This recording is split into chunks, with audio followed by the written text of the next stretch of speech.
আর মাত্র একদিন সময় আছে আইপিএল শুরু হতে, তো কলকাতা ম্যানেজমেন্টকে অনেক কিছু চেঞ্জ করে মাঠে নামতে হবে মুম্বাইয়ের বিরুদ্ধে ম্যাচ খেলার জন্য। কারণ বড় আইপিএল ম্যাচ হতে চলেছে কেকেআর ভার্সেস মুম্বাইয়ের।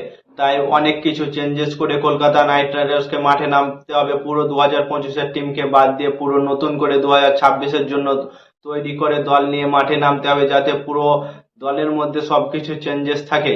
কলকাতা ম্যানেজমেন্টকে মানিশ পান্ডিয়াকে, রমনদীপ সিংকে, উমরান মাল্লিক এবং রাহুল ত্রিপাঠী, তেজস্বী সিং এইসব প্লেয়ার গুলোকে চান্স দেওয়া উচিত।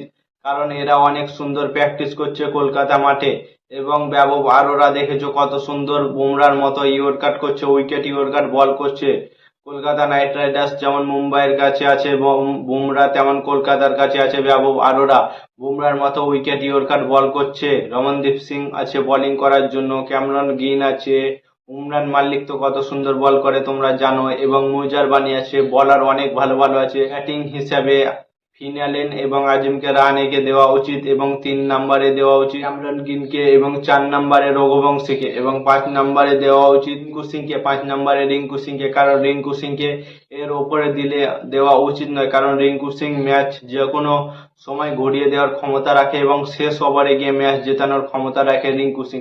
এবং তেজস্বী সিং আছে, অনুকূল রায় আছে। অনুকূল রায়কে তো আমার মনে হয় যে চান্স দেওয়া উচিত মানিশ পান্ডিয়া, এদের দুটোকে চান্স দেওয়া উচিত কলকাতা ম্যানেজমেন্টের। কারণ এরা অনেক দিন থেকে কলকাতার সাথে আছে, কিন্তু এরা ঠিকঠাক প্রদর্শন পাচ্ছে না এবং চান্স পাচ্ছে না কলকাতা ম্যানেজমেন্ট থেকে। অনুকূল রয় এবার বিহারের যে ঈশান কিষান ক্যাপ্টেন্সি করেছিল বিহারের লিগের, ওইটাই অনুকূল রায় অনেক সুন্দর প্রদর্শন করেছিল। সে অনেকটা উইকেট নিয়েছিল এবং অনেক রান করেছিল, প্রায় 50-এর ওপরে অ্যাভারেজ ছিল, এবং 7 ইকোনমি ছিল, এবং 11টা ম্যাচে 18টা উইকেট নিয়েছে অনুকূল রয়। অনুকূল রয় খুব সুন্দর একটা অলরাউন্ডার প্লেয়ার। 2026 আইপিএলে কেকেআর ম্যানেজমেন্টকে তাকে চান্স দেওয়া উচিত, পুরো টিমটা পুরো সিজনটাই খেলানো উচিত অনুকূল রায়কে আর মানিশ পান্ডিয়াকে। তারা দুজনে অনেক বড় মাপের প্লেয়ার হতে পারে 2026 আইপিএল এর জন্য। আর রঘুবংশীকে তো তোমরা চেনোই, এর ম্যাচটাতে কেমন সেঞ্চুরি করে দেখালো, নিজের ক্ষমতায় সেঞ্চুরি করে 9টা আউট থাকলো, তোমরা তো সবাই দেখলে।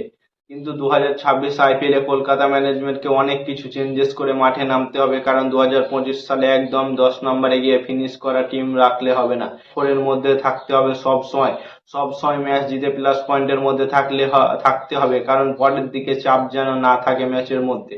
কারণ পরের দিকে কোয়ালিফাই করতে কলকাতার অনেক প্রবলেম হয়ে যায়। যাও 4টা ম্যাচে 4টা জিততে হবে, এরকম সিচুয়েশনে কলকাতা কোনোদিন ম্যাচ জিততে পারে না, কারণ কলকাতা ঠিকঠাক চাপ সহ্য করতে পারে না। তাই প্রথম দিকে কলকাতা ম্যানেজমেন্টকে ম্যাচগুলো জিতে কোয়ালিফাইয়ের দিকে এগিয়ে যাওয়া উচিত।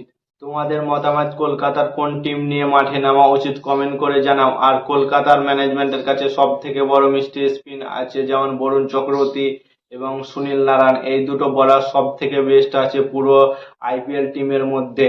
কেকেআর এর সব থেকে বড় মিস্টার স্পিন আছে, যেমন সুনীল নারায়ণ এবং বরুণ চক্রবর্তী, এই দুটো বেনিফিট আছে কলকাতার জন্য। তো তোমাদের মতামত কমেন্টে জানাও।